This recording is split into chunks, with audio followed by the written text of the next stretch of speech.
We have another action-packed video full of news today, including some more signings, another buyout. We have more trade rumors talking about the teams like the Montreal Canadiens and how they might use the found cap space from the Shea Weber situation. Also, lots of talk around the Leafs and Zach Hyman, Gabe Landeskog, Alex Kerfoot, Freddie Anderson, and more. The latest on Vladimir Tarasenko, plus the Stanley Cup has been fixed. Good news on that. All that and more coming up next. So welcome back to another video here at Top Shelf Hockey. As I mentioned, we have a ton of news here today. It's going to be like this probably pretty much every day for a while. So certainly want to listen close and pay attention. There's all kinds of details here in today's video. Now before we jump into today's video and all the news, I just want to take a moment and acknowledge the memorial service that was happening in the Columbus area for fallen goaltender Matiss Kivlenieks, who unfortunately passed away recently at the young age of 24. Listening to some of the eulogies for him was really just simply heartbreaking. Obviously, many legacy goaltending coach. Was just absolutely heartbroken. He said that he would go live with him into Michigan. That's where he was at. Obviously, this happened at Legacy's home where the firework incident took place and unfortunately killed the young goaltender. But that is where Kivlenieks would go every summer. He said as long as he's been in the organization, he always stayed in the States for a chunk of the summer and went and stayed with Legacy. So he said he was basically like a son to him. So, certainly torn up over what happened. And then listening to, his fellow countryman, teammate, and fellow goalie, Elvis Merzlikins talk, it was, even more heartbreaking. Apparently, Elvis and his wife were about 20 feet behind Matiss. So if that firework wouldn't have hit him, he could have taken them out. And of course, his wife is pregnant with their first child. So he said essentially he feels like he kind of saved their lives. Unfortunately, by saving them, he was hit, but he's died a hero. I mean, it's a really sad news, but this goes to show what kind of person he was. A goaltender making one last save, so to speak, for a teammate that he was incredibly close with, and an all-around sad situation, and really sad to hear what happened. But hearing more of these stories at the memorial service today just makes it even more heart-wrenching of what happened. He was certainly beloved by his teammates. Obviously, the ones that were speaking were especially impacted here. And again, we just want to put out our heartfelt condolences to the family and all of the Jackets people that were close to him. This is a really, really sad situation, and hopefully we don't hear of anything like this happening again. As I mentioned as well, good news on the Stanley Cup. It has been fixed and is fully repaired back to normal. So basically, we did find out further details on what exactly had happened. Now, of course, when the Lightning were having their parade, there was a lot of rain. It was a wet day, and apparently it was Pat Maroon and actually accidentally slipped and dropped it. Apparently he went to pick it up and lost his balance and kind of dropped it backwards, I believe is what he had said. He did confirm that on a radio hit. So I know there were some out there saying that they were disrespecting the cup and being reckless and all that. And, that certainly was not the case. They were trying their best to be careful, like all teams are. They have nothing but respect for that Stanley Cup. And it was just strictly just a slip and fall accident here with the one-man dynasty, Pat Maroon himself. So clearly, that's all it was. And you know what? There's been plenty of other stories I've heard we're not going to get into right now about other things that have happened to the cup. It's not the first time it's been damaged. It probably won't be the last. When you're celebrating, having fun, things happen. And it's just strictly just an accident. But all is well. It's fully repaired. And it won't have to go on long-term injury reserve after all. Now, moving on to some other news here. We got word that the Florida Panthers have officially bought out defenseman Keith Yandle. Now, we talked about yesterday the fact that we had word that Yandle was not asked to waive his no-move clause for the expansion draft. So that gave us two kind of conclusions that were possible. One, that this was going to happen ahead of the expansion draft, or number two, that they had some kind of a trade worked out. But either way, I said confidently he would not be back in a Panther uniform next season. So the current Iron Man in the NHL is now a unrestricted free agent and can sign anywhere. So of course the Panthers get to save some money. He had 2 years left on the contract, so the Panthers will now be tied to that deal for 4 years instead of 2. They will get about $3.5 million cap savings for the current coming season. The year after, though, they only save around $1 million. The cap hit there is a lot higher, so they're going to have to watch how they spend this offseason, because next offseason they're going to have more dead cap space, and then they have 2 years added on after that of $1.2 million apiece. So certainly something that's not surprising, widely expected. Where Yandle's going to end up, it's hard to say exactly right now. I know there's been a lot of links in the past, at least to the Bruins, but they clearly need a left side defenseman, but there's other options out there as well, so no guarantees. Yandle ends up being their man, but some of these guys like Yandle and Suter that are now unrestricted free agents, the teams probably never would have thought they would have had a chance to get, and they would probably get them now pretty cheap because they're going to be making a lot of money on their buyout payout, so it's not like they need to sign for, you know, anywhere close to what they're making before. So it'll be interesting to see what happens in that regard. Now, the Panthers also had some other business to take care of today after announcing the buyout of Yandle. They did do two other re-signings. They signed young defenseman Gustav Forsling, who's 25 years old. He gets a 3-year contract. Of course, they picked him up on waivers, so that was an excellent waiver claim for them. Worked out quite nicely. As I mentioned, talking about them in our expansion draft deep dive series, I really suspected he would be protected. He's been a nice find for them, nice revelation. So he gets a 3-year contract valued at $2.66 million. So for me, that's a pretty good value for what Forsling can bring you. He certainly played a bigger role as the year went on, played a lot in the playoffs, and I think that'll be a nice addition to their blue line here moving forward. And they also re-upped Anthony Duclair on a 3-year times $3 million contract as well. So obviously, Duclair's bounced around a lot. We saw him do a couple years ago, had a real solid breakout comeback season, I guess you could call it in a way, with the Ottawa Senators, and then had a hard time coming to terms on a new deal there. Ended up in Florida on a 1-year deal. Had a pretty good season last year. The goal totals weren't fabulous, but the overall production was good. He certainly seemed to be a decent fit there, and now they signed him to a 3-year, $3 million contract to remain a Florida Panther here for the next 3 seasons. So we'll see how all those Panther moves work out. Now, with all this being said, there is certainly also word that the Panthers are far from done. At least, you know, I'm not sure we'll see much more ahead of expansion, but in the early days of the offseason after that, I would suspect that there is possible that we could see some more moves, possibly even a significant trade. The Panthers are one of the teams listed on Vladimir Tarasenko's availability list that he provided to the Blues, and there are some that feel that some of these moves, including the Yandle buyout, will kind of open up enough space here that they'll be comfortable going after Tarasenko. So obviously, if he's interested in going there, sounds like interest is mutual. So not to say that they're going to be the one to land Tarasenko. It's difficult to say at this point. There's plenty of other teams in the mix. I've heard some people saying that there's a 10-team list. From what I know of and seen from sources I trust and follow, I think it's probably closer to 8. There could be 10, but there's 8 that we know of. The Panthers are certainly on that list for sure. I mean, what could they offer? It's St. Louis in way of a trade. Well, they have some young prospects. I mean, if that's what they're looking for, more of a futures-based package.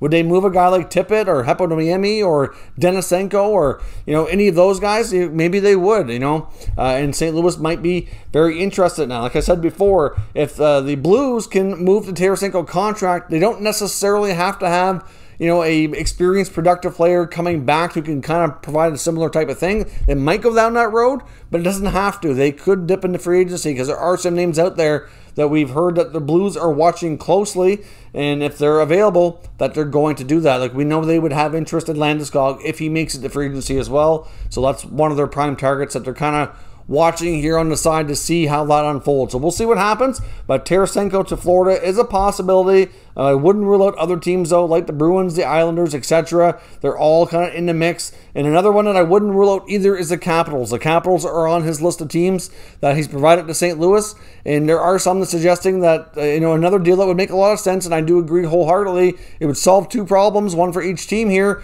is that a Tarasenko for Kuznetsov swap also makes sense. It gives the Blues another center. It gets a player from each team in a new scenery for a fresh start, which is what they're both looking for. I mean, more so on the Capital side, I think they're looking for a Kuznetsov fresh start too. There's hard to say what went wrong, but he just was invisible a lot of nights last year. He's had some frustrations between COVID protocols, and obviously he had an IOC issue with a drug test a few years back. So there's been a lot of ongoing things kind of building up frustration with Kuznetsov. Obviously, he was super important when they won the Cup, but now it looks like he needs to move on, and Tarasenko wants to move on, and it might be an easy solution for both teams.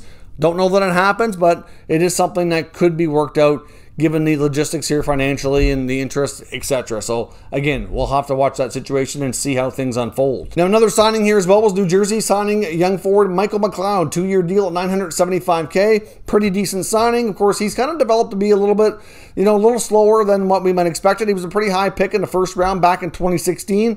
So obviously 5 years later, he's finally become more of a regular player, but he can kind of settle in behind guys like Hughes and Hischier and play more of a middle to bottom 6 role for New Jersey. Obviously, he was drafted with probably a little more promise to be a little bit more offensively gifted, but certainly not all players work out to be that kind of player. And you know what? At this point, it's working out fine for New Jersey anyways. He might not be the guy they thought he exactly was when he drafted him, but he's a useful player that can play a decent role for them.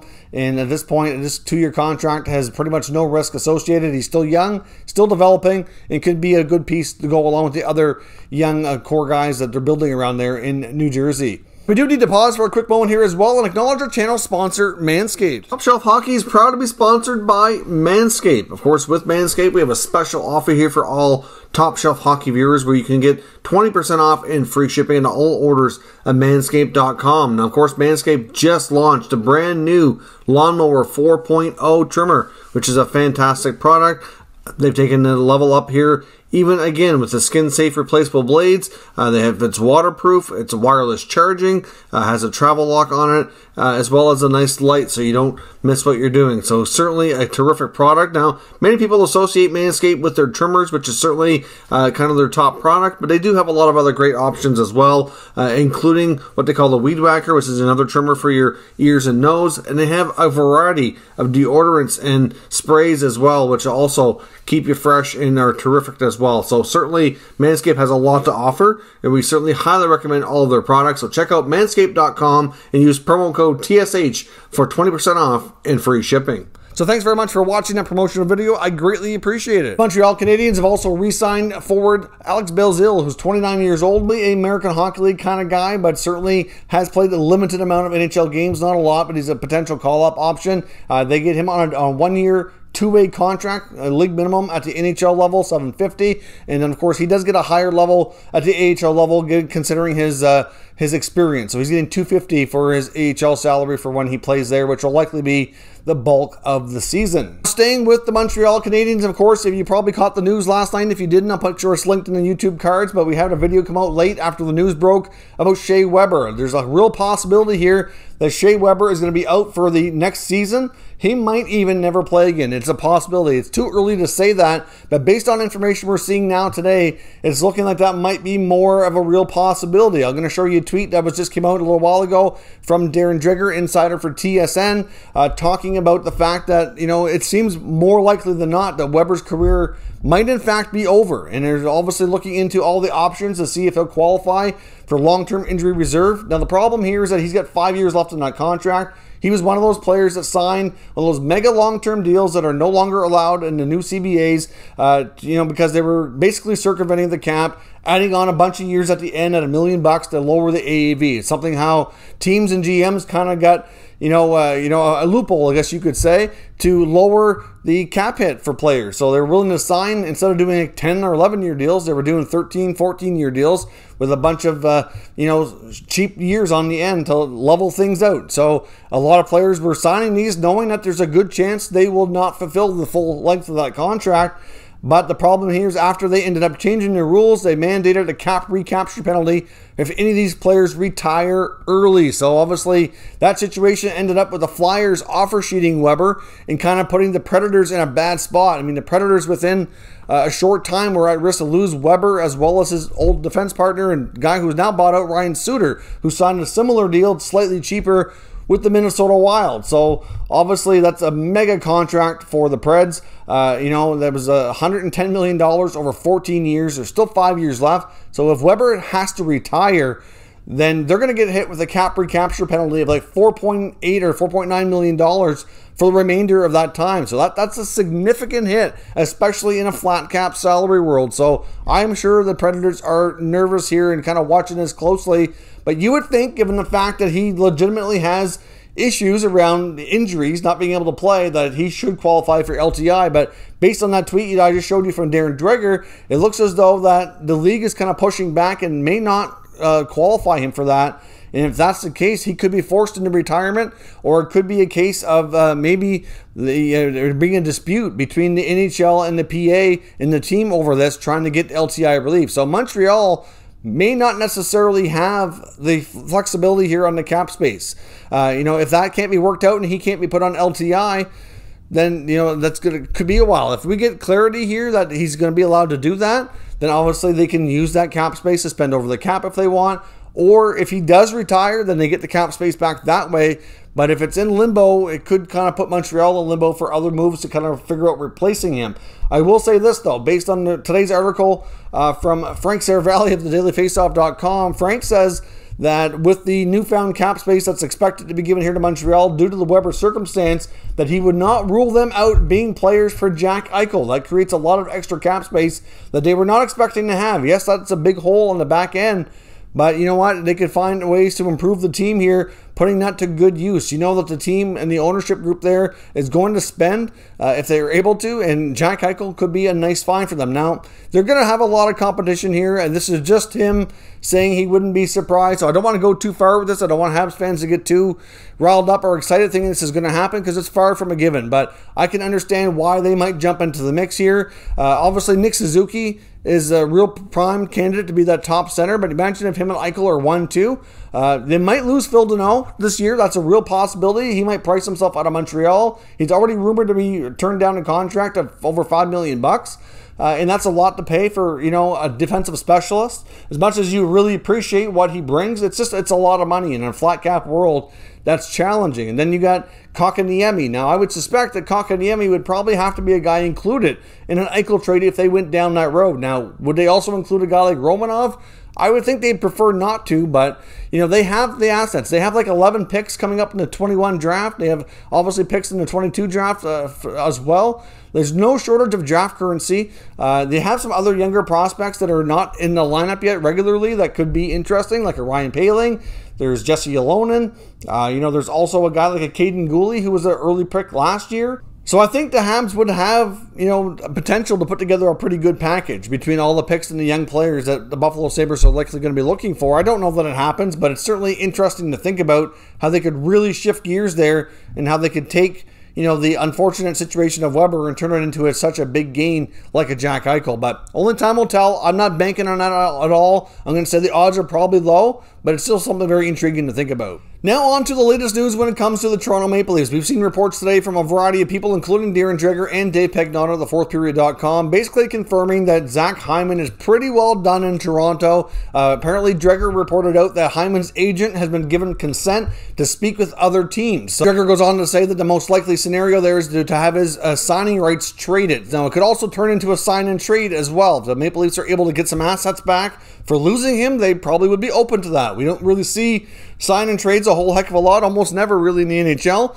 But you know what? If a team is willing to do an 8-year deal with Hyman and he really pushes them to do that, the Leafs could get a draft pick and you know, maybe, you know, they move on from there. It's really not something you're going to see much of a return on, but clearly, you know, somebody's signing rights is worth something. So we'll see what happens in that regard. The main teams being mentioned so far when it comes to Zach Hyman are the Edmonton Oilers, the Boston Bruins, the Detroit Red Wings, and the New Jersey Devils. Now, Detroit and New Jersey both have a ton of cap space, so that would be, you know, a team that could probably overpay a little bit if they really wanted to bring him in.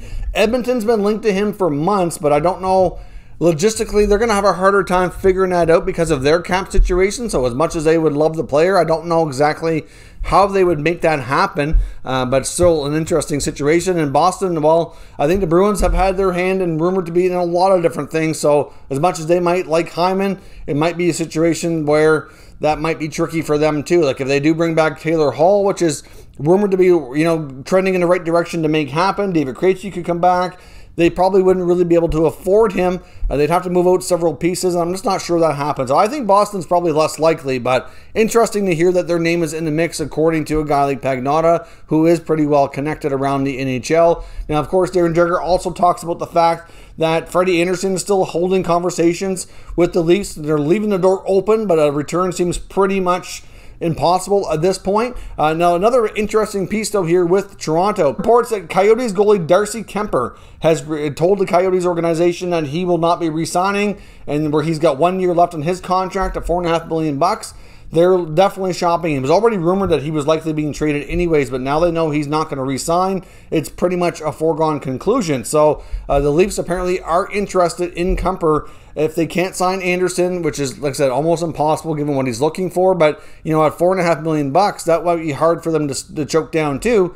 But unless the Coyotes are willing to retain some money and lower that AAV. But if they do that, that means the Leafs are going to have to pay more currency to make it happen. So that might be tricky too. Now, another team apparently connected to Darcy Kuemper is the Avalanche. Of course, the Avalanche have uncertainty because Philip Grubauer is not signed, but they're still talking to Grubauer, trying to sign him. It just sounds like they're looking at Kuemper as kind of like a backup option in case things don't go well and they end up losing their Vezina Trophy nominated goaltender. So clearly when it comes to the Maple Leafs here, there's a lot of different things kind of in the air that could be taking place. Now, one part of this as well that kind of was a bit surprising is Dave Pagnotta. I heard a radio hit with him earlier today saying that they're trying to move Alex Kerfoot. Now, that part, not a surprise because they figure he's very likely to get picked up by Seattle in the expansion draft. They'd like to move his $3.5 million contract, and if they can trade it so that they can get something back for it instead of losing it for nothing, they would prefer to do that, of course. Only makes sense, right? Well, of course, that is certainly in play. Kerfoot could be moved, but if not, maybe he goes to Seattle. Either way, he's likely not back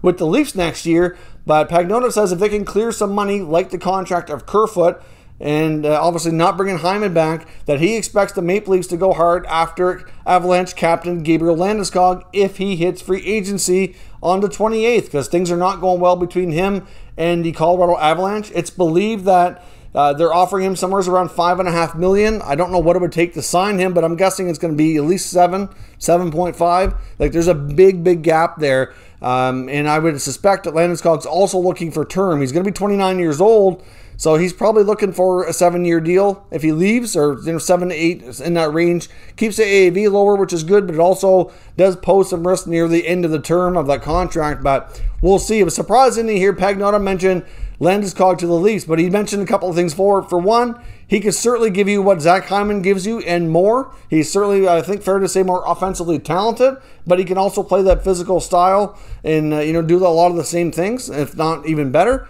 And at the same time, Landeskog does have ties to the area. He does live for part of the offseason just outside of Toronto. So there's certainly a lot of connections there. Now, I would also say Landeskog, if he hits free agency, if the Blues move Tarasenko and they free up that cap space and take a futures contract back instead of like Kuznetsov, then I would suspect St. Louis will go after him pretty hard as well. So, we'll see what happens, but obviously St. Louis has kind of picked up a lot of the Avalanche former players. If you notice the trend here, way back, Paul Stastny left Colorado fairly young, signed with St. Louis. Of course, Ryan O'Reilly got his start in Colorado, was a high pick, did well there, ended up in St. Louis after a stop in Buffalo. Clearly there seems to be a connection here with a lot of Avs players heading to the Blues a little bit later in their career. But, we'll see what happens. There's all kinds of moving parts. The rumor mill is absolutely insane right now, and there's going to be tons of action, so stay tuned. We'll keep you up to date here on Top Shelf Hockey with all the latest news and rumors on all 32 NHL teams. So that's all for now. If you're new to the channel, make sure you subscribe and stick around, and we'll keep you up to date with all the latest news and rumors on all 32 NHL teams.